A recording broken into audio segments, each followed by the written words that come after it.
ამდენ ძალადობას ამდენი წელია ვუყურებთ, მაგრამ მე მინდა საზოგადოებას შევახსენო, რომ ეს ძალადობა ოცნების მხრიდან პოლიტიკური ოპონენტების და განსხვავებული აზრის მქონე ადამიანების მიმართ მათი ხელისუფლებაში მოსვლიდან ძალიან მალევე დაიწყო.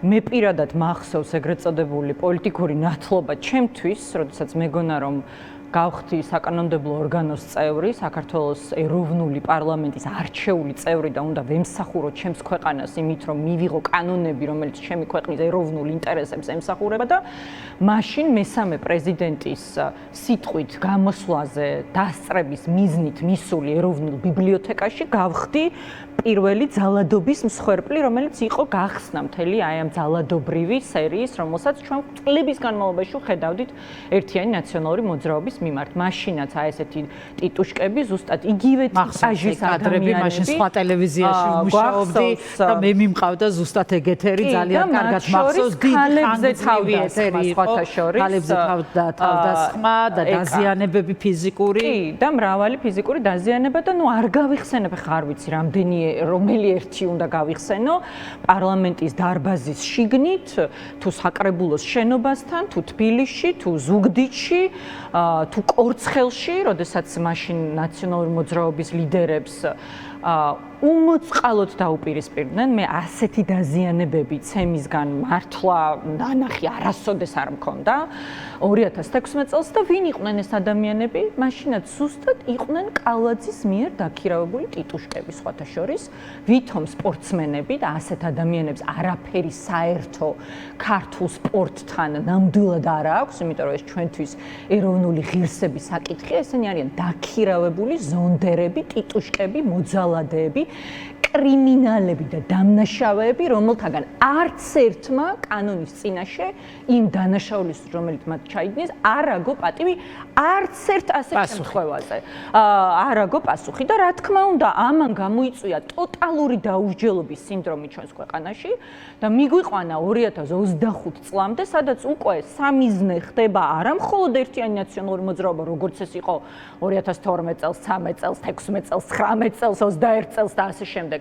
არამედ აბსოლუტურად ყველა ადამიანი, ვიც ამბობს კმარა, საკმარისია, ჩვენ აღარ ავიტანთ ივანიშვილის. რაზე მეტყველებს თინა? ეს ყველაფერი რაზე მეტყველებს? მათი ასეთი გავეშება. რაზე მეტყველებს მათი ასეთი გავეშება? და წინ არის დიდი აქციები დაანონსებული.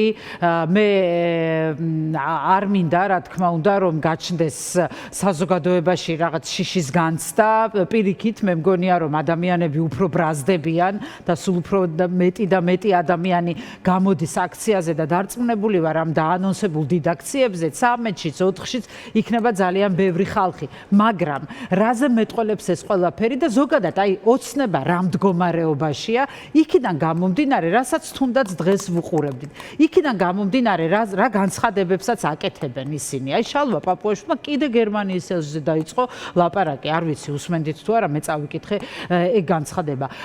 იქიდან გამომდინარე, რაც მათ რიგებში ხდება. იქიდან გამომდინარე, რაც ახლიდან წამოიწყეს ახლა მიხეილ სააკაშვილის წინააღმდეგ ეს სამოქალაქო და თემურ ჯანაშიას წინააღმდეგ ეს სამოქალაქო დავა, პიჭაკების საქმის გაგრძელება, ბრონირებული მანქანების დაქირავების ფულის ამოღება რო უნდათ და 9 მილიონს რო ითხოვენ. აი, რა მდგომარეობაშია ოცნება? მე გავაერთიანე ახლა რამდენიმე ამბავი, მაგრამ ეს ყველაფერი ერთმანეთს უკავშირდება ალბათ ამეთანხმებით. ხო, რა თქმა უნდა. ნუ ახლა ამ 9 მილიონზე ბევრჯერ მისაუბრია, მაგრამ მინდა აუცილებლად რომ მაყურებელმა იცოდეს, იქიდან 60-65% სწორედ არის, რაც თქვენ აღნიშნეთ, დაჯავშნული მანქანის ხარჯები, რომელსაც სახელმწიფო იხდიდა იმისთვის, რომ საქართველოს პრეზიდენტს ქონოდა ელემენტარული უსაფრთხოების ზომები დაცული, როდესაც იმყოფებოდა საზღვარგარეთ. ნუ დაგვავიწყდება, რომ მაშინ საქართველოს ყავდა პრეზიდენტი, რომელსაც ამბობდნენ თვითმფრინავიდან არ ჩამოდის. ემუქრებოდა, არა, და რომელსაც ფიზიკური ლიკვიდაციით ემუქრებოდა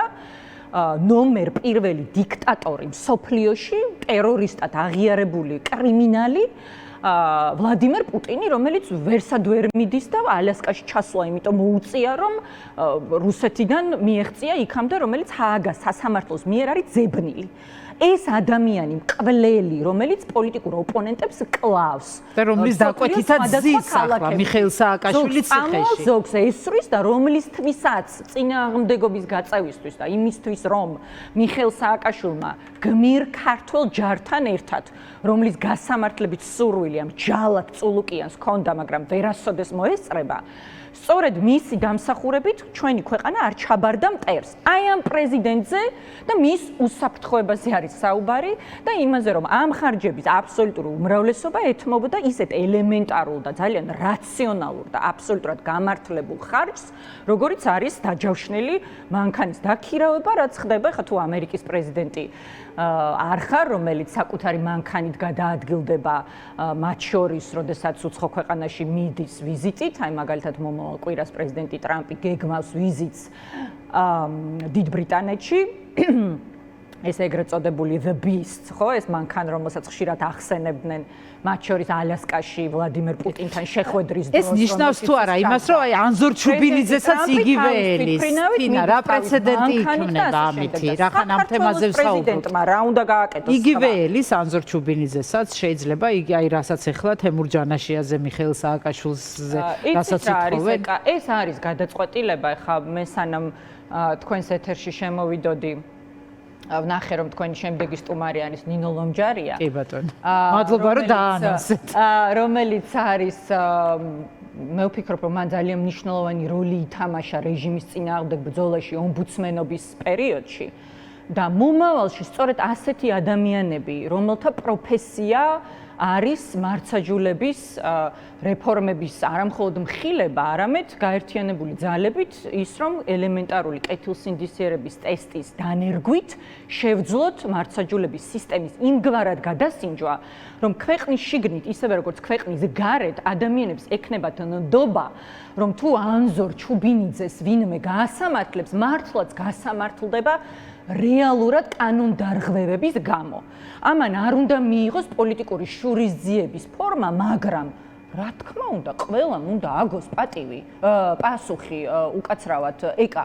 რა თქმა უნდა, ყველა ადამიანმა, ვისაც მიუძღვის დანაშაული ქვეყნის წინაშე და ერთი საქართველოს მოქალაქის წინაშეც, აუცილებლად უნდა აგოს პასუხი დამოუკიდებელი, კეთილსინდისიერი მარცაჯულების წინაშე. არა იმგვარი მარცაჯულების ელოდებით რომ დღევანდელი ინციდენტის შემდეგ ვინმეს დაჟიან. ელოდებით რომ ვინმეს დაჟიან. ზუსტად ისე როგორც არ ველოდებოდი მაშინ, როდესაც ეროვნულ ბიბლიოთეკასთან თავს დაგვესხნენ, როგორც ერთიანი ნაციონალური მოძრაობის ოფისებზე ერთობლივად 20-30 ოფისზე რომ ხდებოდა ხოლმე თავდასხმა, როგორც კორცხელში არ ველოდებოდი რომ მოხდებოდა, როგორც 20 ივნისის შემდეგ ვნახეთ ჩვენ ერთი ზღვარია ეს, აი მე ვიკითხე გადაცემის დასაწყისში. გახარია უნამუსოდ რომ მოძღვრავს ოპოზიციონერის რანგში გერმანიის დედაქალაქიდან ერთი ადამიანი მაინც ან შინაგან საქმეთა მინისტრობის რანგში ან პრემიერ-მინისტრობის დროს დაისაჯა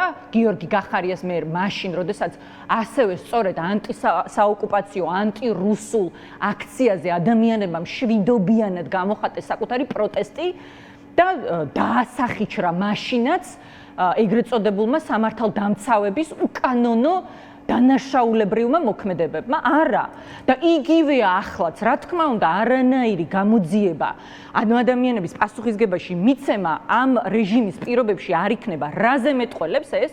მე სხვათა შორის დღევანდელ კადრებს, როდესაც ვუყურებდი, ვფიქრობ, რომ დღევანდელი ფიზიკური ანგარიშწორების დავალება ცენტრალიზებულად არ იყო გაცემული და კახაკალაძეს ნერვებმა უტყუნა და შესაბამისად მან პირადად გასცა დავალება იმისთვის რომ დაერბიათ მშვიდობიანი მომიტინგეები, იმიტომ რომ მან მშვიდად შეძლოს მისმა და მისი შტაბის წევრებმა შტაბში შესვლა და გამოსვლა. საერთოდ ახმა არ აქვს, აი როგორც ხო გახსოვთ მაიდანის მოვლენების წინ რას ამბობდა ეს ადამიანი, რომ რაღაც კონკრეტულ ქუჩას არ ცდება ეს მოვლენებიო, მაშინ როდესაც ტექტონიკური პოლიტიკური ცვლილებები გამოიწია ეს ამ მოვლენებმა, მაიდნის მოვლენებმა უკრაინაში და არა მხოლოდ უკრაინაში, არამედ რეალურად შემდეგ რეგიონში. აი ზუსტად ასეთი არაადეკვატურია დღესაც კახა კალაძე, რომელსაც გონია რომ რამდენიმე ათეული ან რამდენიმე ასეული პროტესტანტი თუ იდგება მისი შტაბის წინ, ეს არის სინამდვილეში პროტესტის მასშტაბი. სინამდვილეში პროტესტს აქვს მოცული მთელი ქვეყანა. მას აქვს შეღწეული ყველგან, მათ შორის ქოცების რიგებში. ეკა, ამაშია საქმე და ამას ვერ აცნობიერებენ ისინი. სინამდვილეში პროტესტს შეღწეული აქვს მათ შორის საჯარო სექტორში. სინამდვილეში პროტესტს შეღწეული აქვს მათ შორის პოლიციელებში, მათ შორის პოლიციელების ოჯახებში. მათ შორის არა მხოლოდ ყოფილ, არამედ მოქმედ ქოცებში, ახლა ძალიან რომ ღელავენ იმაზე, რა ფარული ჩანაწერები შეიძლება არსებობდეს ან ლილუაშვილის, ან გომელაურის, ან ღარიბაშვილის ხელში, რომელიც შესაძლებელია გამოყენებულ იქნას მათი რეჟიმის წინააღმდეგ. ეს ბრაზი ამ რეჟიმის წინააღმდეგ მხოლოდ ბიძინა ივანიშვილის მიერ გაშვებულ, გადაგდებულ ადამიანებში კი არ არის. ახლაც მათ რიგებშიც ძალიან მძიმეა. აი განცხადებები, თქვენ ახსენეთ ახლა ეს თემა, მე ისედაც ვაპირებდი მაგ კითხვის დასმას, ყოფილ თანაგუნდელებს გაგდებულები რომ უწოდეს, ახსენებენ დღეს მთელი დღის განმავლობაში კეთდებოდა ამასთან დაკავშირებით არაერთი განცხადება, რომ ეს არის ერთობლივი სპეცოპერაცია, მათი ყოფილი თანაგუნდელების, აი გაგდებულები არიან ჩართულებიო და მოკლედ ასე ადვილად აღარ ჩაივლისო გარკვეული მუქარაც მათი მიმართულებით გაისმა. რაზე მიანიშნებს ეს განცხადებები? ზოგადად 4 ოქტომბრის ეშინია ქართულ ოცნებას, თქვენ ასე ფიქრობთ? რა თქმა უნდა. რუსულ ოცნებას ეშინია ხალხის ეშინია. მე ყოველთვის ვამბობდი ხოლმე, ჯერ კიდევ წლების წინ სამი რამის ეშინია ბიძინა ივანიშვილს და შესაბამისად რუსკოცურ რეჟიმს. ხო, ხა მე ამ მარიონეტებს სიმართლე გითხრათ დამოუკიდებელ აქტორებად არასოდეს აღვიქვამდი და შესაბამისად მათ არც შიშებზე საუბარიც თლად საინტერესო არ მგონია, ხო? აქ მთავარი პერსონაჟი არის ბიძინა ივანიშვილი, რომელიც ახლა არის ღრმა კრიზისში და კიდევ უფრო არაადეკვატურია საკუთარ აღქმებში, მათ შორის საზოგადოებაში დაგროვილი ბრაზის და პროტესტის ამ რეჟიმის წინააღმდეგ, ვიდრე კახა კალაძეა, რომელსაც დღეს ნერვებმა უმტყუნა და შემდგომ ლოგოპედთან ნამეცადინები ისიც არ შველის ხოლმე მას გამონათქვამები, ჩვენ გვინახავს ხო ეს ადამიანი, როდესაც წყობიდან გამოდის, დარწმუნებული ვარ, რომ დღესაც აესე წყობიდან გამოვიდა, გასცა ეს ბრძანება, რომელიც მისმა ტიტუშკებმა და მისმა მონებმა შეასრულეს, მაგრამ ბოლომდე მაინც თითქოს ვერ შეასრულეს. თითქოს აი ის ძალა და ის თავდაჯერებულობა და ის მასშტაბი, ასე ვთქვათ, რასაც ხედავთ ხოლმე, რა თქმა უნდა, ახლაც იყო ძალადობა ჟურნალისტებზე, მათი სამიზნეთ ამოღება, ასე შემდეგ, მაგრამ მაინც ის მასშტაბი ამ ძალადობამ ვერ შეიძინა, რატომ? იმიტომ რომ უმძიმეს კრიზისშია თავად პოლიციაც, აი პოლიციის დაბნეულობაშიც კი იგრძნობოდა რამდენად დაპირისპირებული და დაყოფილია დღეს რეალურად სხვადასხვა ფრაქციებად რუსული რეჟიმი. 4 ოქტომბერზე